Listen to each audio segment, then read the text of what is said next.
मैं मेजर मोहित शर्मा 2004 में एक अंडरकवर ऑपरेशन के दौरान मुझे इफ्तिकार भट्ट की पहचान मिली। ये बात है 20 मार्च 2009 की दोपहर के करीब 3 बजे। मुझे और मेरे अंडर 1 पैरा एसएफ के 25 पैरा ट्रूपर्स को विलगाम के 6 राष्ट्रीय राइफल बटालियन के हेडक्वार्टर्स के लिए भेजा जाता है।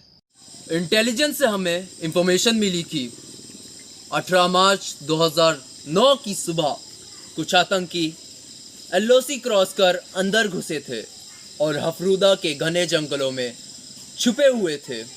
21 मार्च 2009 समय रात के 2:30 बजे मैं और मेरी टीम विलगाम से हफरूदा के जंगलों के लिए निकल जाते हैं।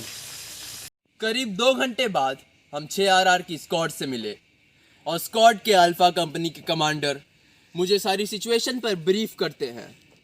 ब्रीफिंग के बाद हम यानी हमारी टीम जंगल के 700 मीटर अंदर जाती है। मैं अपने एक पैरा ट्रूपर को 1 पैरा बटालियन के हेडक्वार्टर्स के साथ कम्युनिकेशन करने के लिए 6RR के बेस में रहने देता हूँ। बाकी बचे ट्रूपर्स को 8-8 के स्क्वाड्स में बांट देता हूँ। एक स्क्वाड का नेतृत्व मैं खुद हवलदार राजीव के साथ करता हूँ, दूसरे का नायक सूबेदार उत्तम चंद और तीसरे स्क्वाड का नेतृत्व का जिम्मा मैं हवलदार राकेश को सौंपता हूँ। तीनों स्क्वाड्स अलग अलग दिशाओं में फैल जाते हैं। जल्द ही हवलदार राजीव को बर्फ में आतंकियों के पैरों के निशान मिल जाते हैं। तभी आगे स्काउट कर रहे पैरा ट्रूपर नेत्र सिंह रेडियो पर कॉल देते हैं कि उन्होंने 2 आतंकियों को स्पॉट कर लिया है और आतंकियों ने उन्हें आधे सेकंड बाद हमारे ऊपर चारों दिशाओं से गोलियों की बौछार शुरू हो गई। पैरा ट्रूपर नेत्र सिंह को 2 गोलियां लगी और वो शहीद हो गए।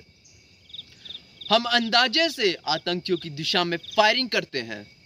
सुबह के 11 बजे थे और आतंकियों ने मेरी स्क्वाड को घेर लिया था। आतंकी हमसे 50-60 मीटर की दूरी पर कई ज़्यादा बेहतर और सुरक्षित लोकेशन से फायरिंग कर रहे थे। मैं हवलदार राकेश की स्क्वाड को आतंकियों को ऊपर से एंगेज करने का ऑर्डर देता हूँ। हवलदार राकेश की स्क्वाड अपने थार 21 राइफल से आतंकियों पर गोलियां बरसाने लगते हैं।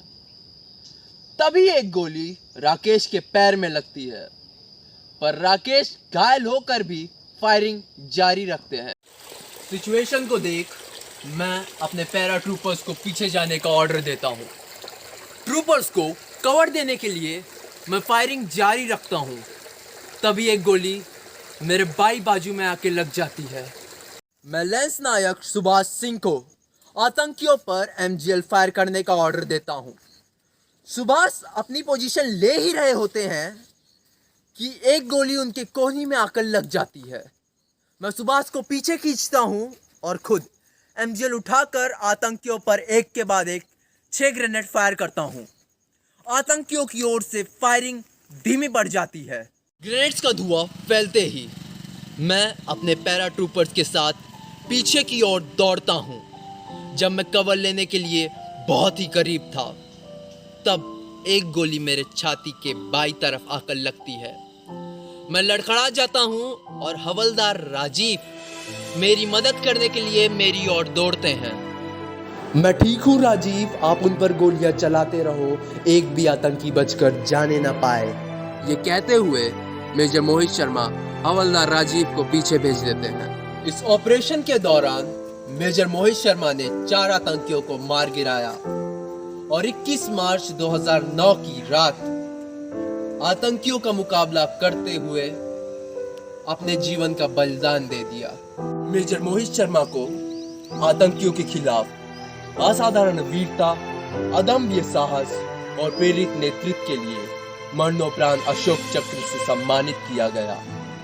लेकिन वीर कभी मरते नहीं, बल्कि वो वीर गति को प्राप्त होते हैं और सदा सदा के लिए इतिहास के पन्नों में अमर हो जाते हैं। हम मेजर मोहित शर्मा के बलिदान के लिए सदा ऋणी रहेंगे।